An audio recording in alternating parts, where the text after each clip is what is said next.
Welcome to Embrace Joy, where we are walking the road to restoration. My name is Joy LaPiccolo. I am a certified life coach working with trauma survivors. In the next few weeks, we're going to be talking about grief and loss in several different areas. So today, let's dive in and talk a little bit about the loss of innocence.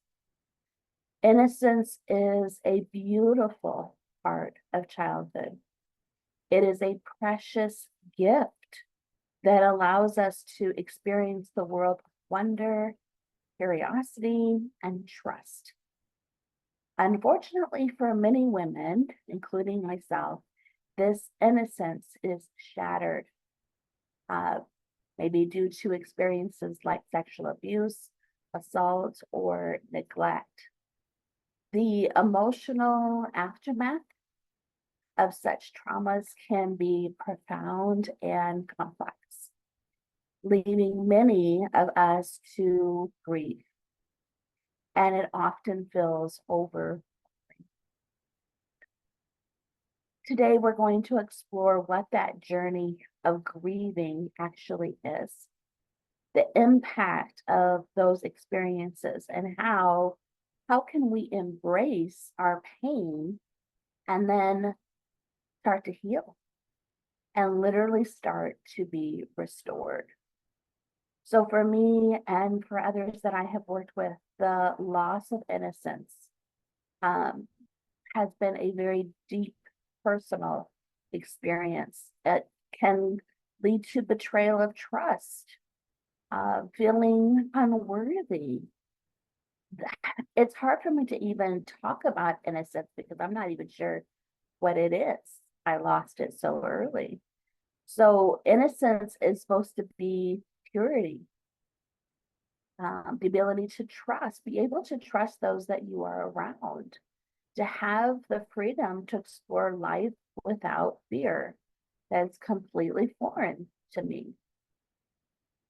When innocence has been compromised, um, for me and for many others, it has been a long lasting impact and damaging to so many aspects of my life. Sexual abuse is just one way that can break your loss of innocence. And it can often bring a sense of shame and guilt in survivors, no matter what age the sexual abuse actually happened.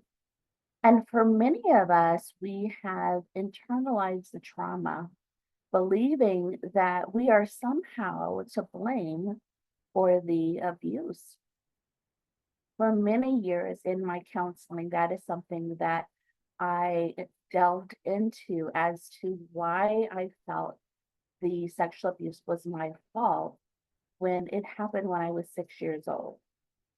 And so that distorted self image um, created a conflict of emotions about my worth and identity. And rather than feeling anger towards the perpetrator and those that did not come to my aid, I created more anger towards myself. Now, praise God, through that healing, my life has been forever changed. But for many other women, we feel anger um, towards the abuser. Sometimes we feel anger towards the abuser. Definitely a sadness of the loss of innocence. But it definitely creates a confusion about their feelings towards relationships because it's hard to trust another person when you have been experiencing that deep level of abuse. What a comfort the words of Psalms 34:18 is.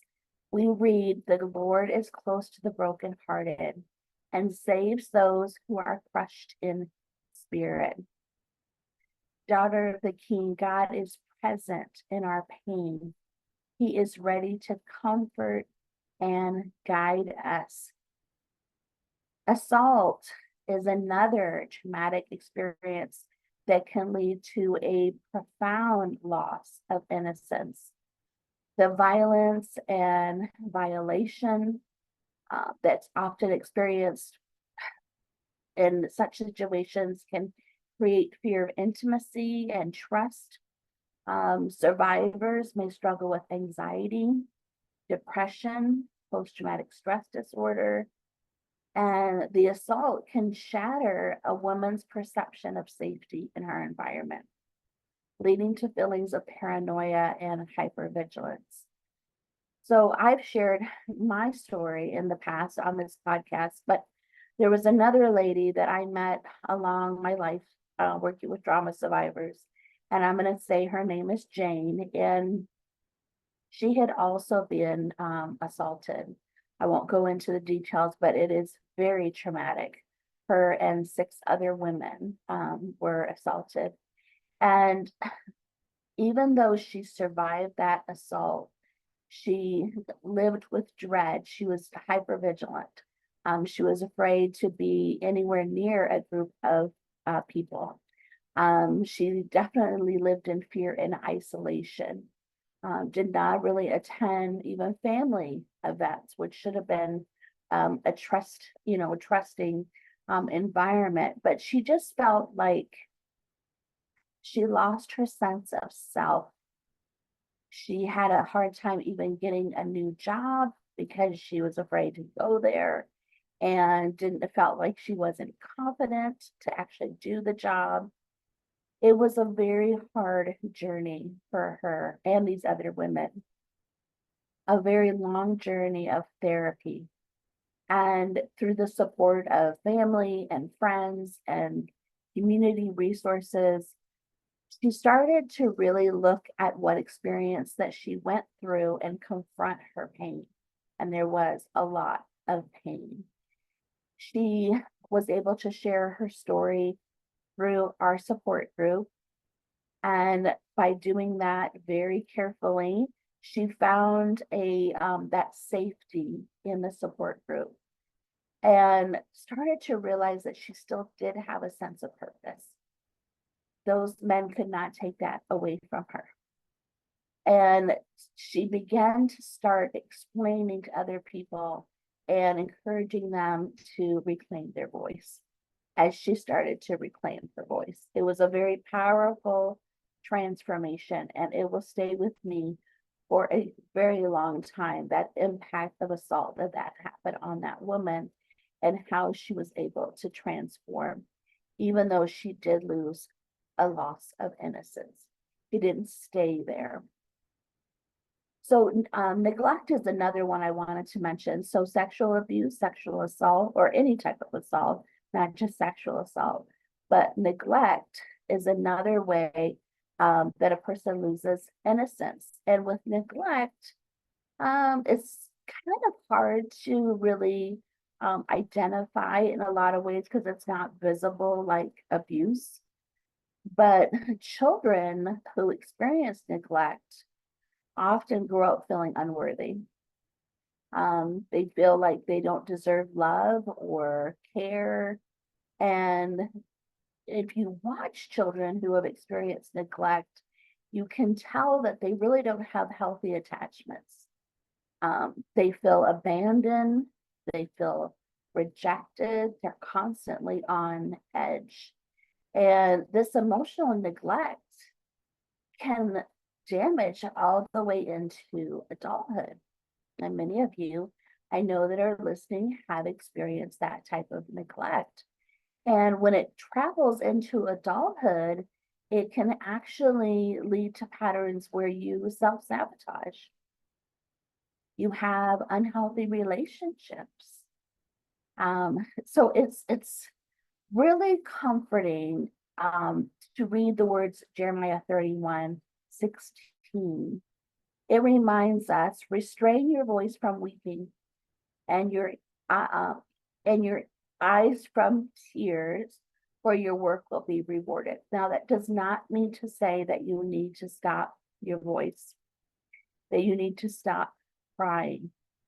This verse talks about how despite the pain in the past, there is promise of healing and restoration. So I encourage you to read that verse, but obviously read it in context.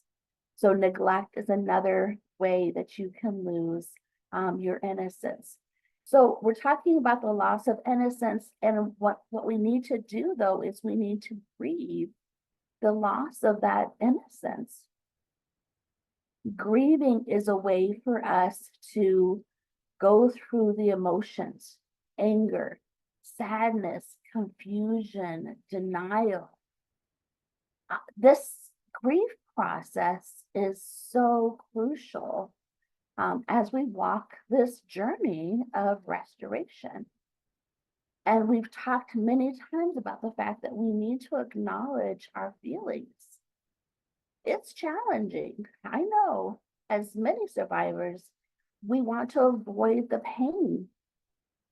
However, when we deny or we bury the feelings that we have, it can prolong the healing process. It is so important to recognize that grief is not a linear journey. No, it can come in waves. Sometimes it just crashes unexpectedly. When my son turned 6 years old, all of a sudden I went back to when I had been abused at 6 years old. And I thought to myself, if my parents couldn't protect me, how in the world am I supposed to protect him now that he's 6 years old? So that age just hit me. And it was, like I said, crashing unexpectedly as to how was I going to protect his innocence if the people around me did not protect my innocence, or they were unable to because they weren't aware of the sexual abuse. So just keep that in mind, that grief can happen in all different ways. So one moment you might feel anger, the next sadness. And I really went through the waves. So I'm not sure if you've experienced that or not, but it's actually normal to have that experience. And each emotion is valid. 2 Corinthians 1:3-4, we read, "Praise be to the God and Father of our Lord Jesus Christ, the Father of compassion, the God of all comfort, who comforts us in all our troubles." This reminds us that we can find peace in our grief, and that God understands our suffering. He has experienced grief in his own life. Jesus did. And so he's not looking at us going, "Why are you grieving?" He understands that deep emotional loss, that loss of innocence. So I mentioned a couple different ladies who were part of my the support group that I led. It's not my support group, it's God's support group. But sharing your experiences in that type of environment or with trusted friends is a very powerful way to process your grief. It's a safe environment where you receive validation, you receive understanding because other people have experienced something similar, and you have a way to express your thoughts and your feelings very openly. Again, not denying what has happened and not denying your feelings. So support groups are crucial when you have experienced the loss of innocence. Others that are there, they know your pain. You're not alone in the pain that you've experienced. So with each story that I have heard, the other women in the group who have been able to be empathetic, not to, try to fix the person, but to help them understand that they because they're not alone. It has been, and I think I've mentioned it before, it has been the joy of my life in order to see that transformation in that environment. So actually just recently a lady spoke of how when she shared her story, she felt like there was a heavy weight lifted off of her chest. And she mentioned she no longer felt isolated. She felt seen and she felt heard. And she she felt the love of Christ being spoken over her by the other members of the group. And that is profound, so profound. With the loss of innocence, sometimes we can stop nurturing ourselves. We don't eat, we don't sleep, we don't shower, we don't spend time with other people, we don't seek out medical attention when we need to. So all of these issues we need to address because we need to take care of ourselves. Even self-care, even with nutrition, if you're not getting the nutritional supplementation that you need to function, that's something that is very important to look into. Activities like physical therapy or meditation or any type of exercise can help get out those feelings of loss, all that feelings of sadness and anger. And when we end up doing that, especially with meditation, and meditation is not all crystals, meditation is prayer. It allows us to reconnect with ourselves. So Matthew 11:28 encourages us, come to me, all you who are weary and burdened, and I will give you rest. Awesome. This process of self-care is something that where we can seek refuge in God when we feel overwhelmed. Now, as we talk about loss of innocence and grieving that loss, we need to be able to honor that loss. Yes, it was terrible. We can actually take a look at it though and acknowledge the experience and how do I put this? Acknowledge the step that you're taking in grieving, if that makes sense. So applauding yourself for taking the time to grieve. So that may not make sense, but when you actually write letters to your younger self, explaining how you're sorry that you went through what you went through, explaining how the feelings that you had as a child are valid. It's very therapeutic. Lighting a candle in memory of your lost innocence. Or if you like to create art, or write poetry, all ways to express. So that's what I'm talking about, is remembrance and honoring the remembrance, is taking time to do something to get those emotions out through writing a letter, through journaling, through lighting a candle, creating art. There's lots of different things that you can do. And I like, there's a person that she writes poetry. All of these ways are powerful reminders that you do have resilience. I just want to make sure that you're aware of that whatever you have experienced, you have, as you go through this healing journey, you are building up resilience. I know that. As you remember that loss of innocence and you grieve, it ends up changing your story, because what you experience is only one chapter of your story. It is not the rest of your story. Lisa Turkis talks about that in one of her books about how God has written your story, and don't take the pen away from him, and don't let Satan have the pen. And so as you share the grief of the loss of innocence, you are acknowledging the pain, and then having that story continue and not stop at the hurt. The story of resilience is what you want for the future. So there was one woman that I met along the way at I think it was some conference. I can't remember what it was, but she talked about how she was creating a memory box. And in that memory box, she had photos of herself as a child. She had mementos that she had collected from her childhood.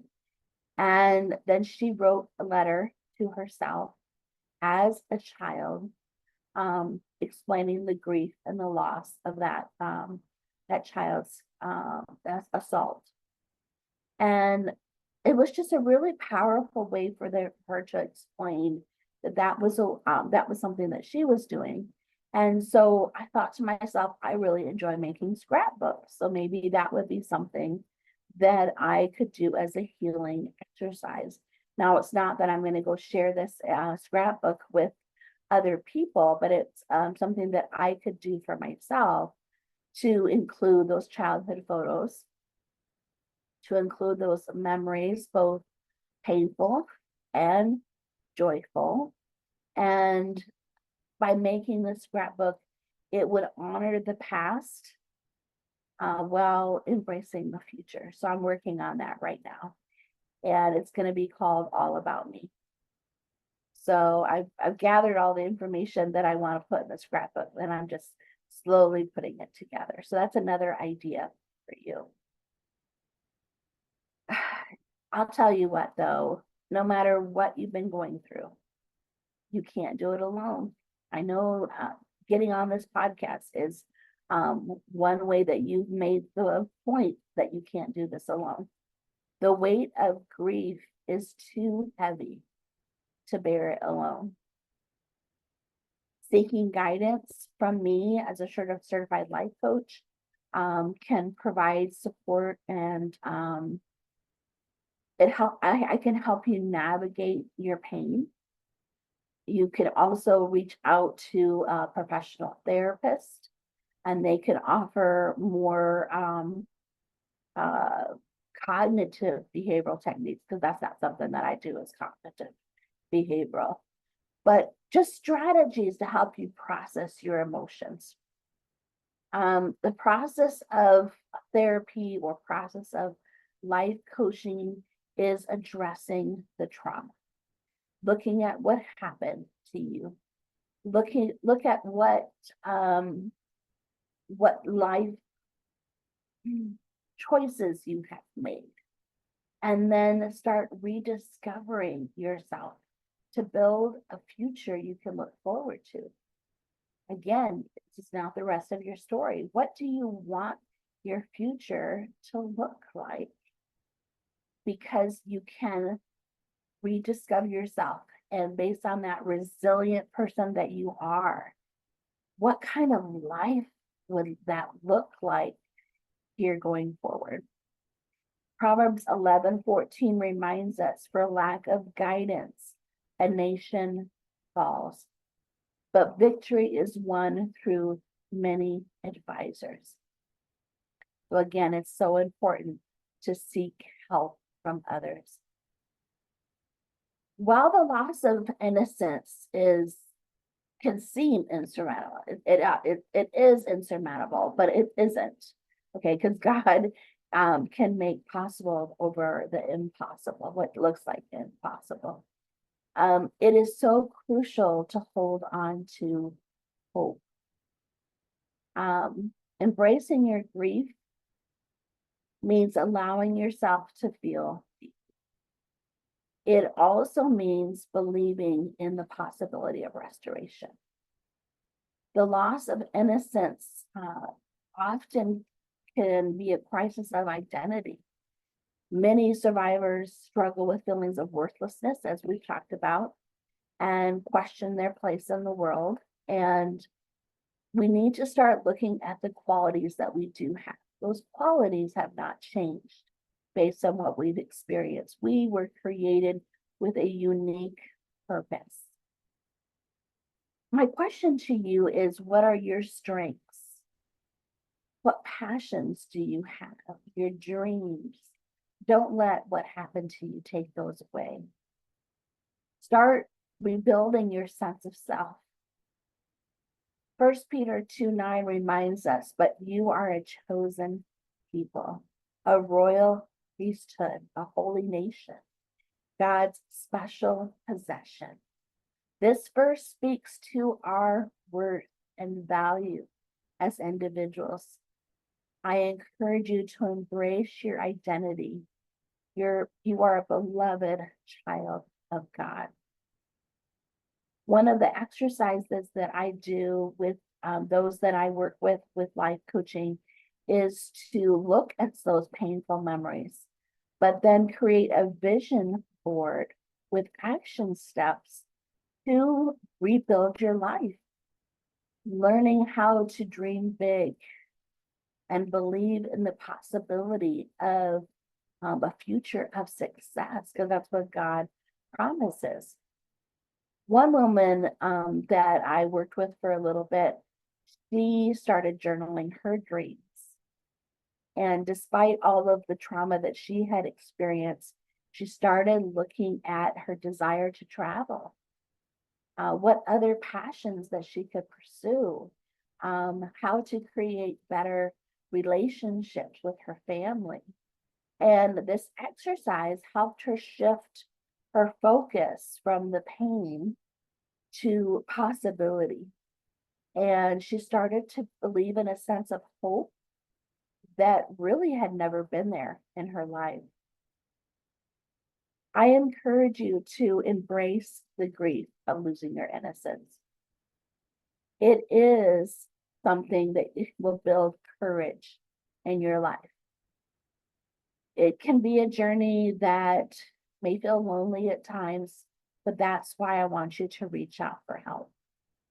Through scripture, support groups, self-compassion, you can navigate this path. As you look at your grief, you will find glimpses of hope. You will find promise of renewal. There is a future filled with joy and purpose waiting for you. While the loss of innocence is painful, it does not diminish your strength. You are capable of transformation and healing. You have the power to reclaim your narrative.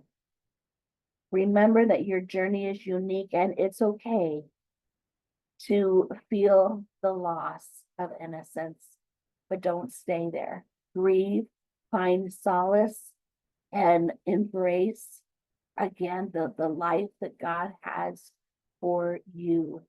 He walks alongside you every step of the way.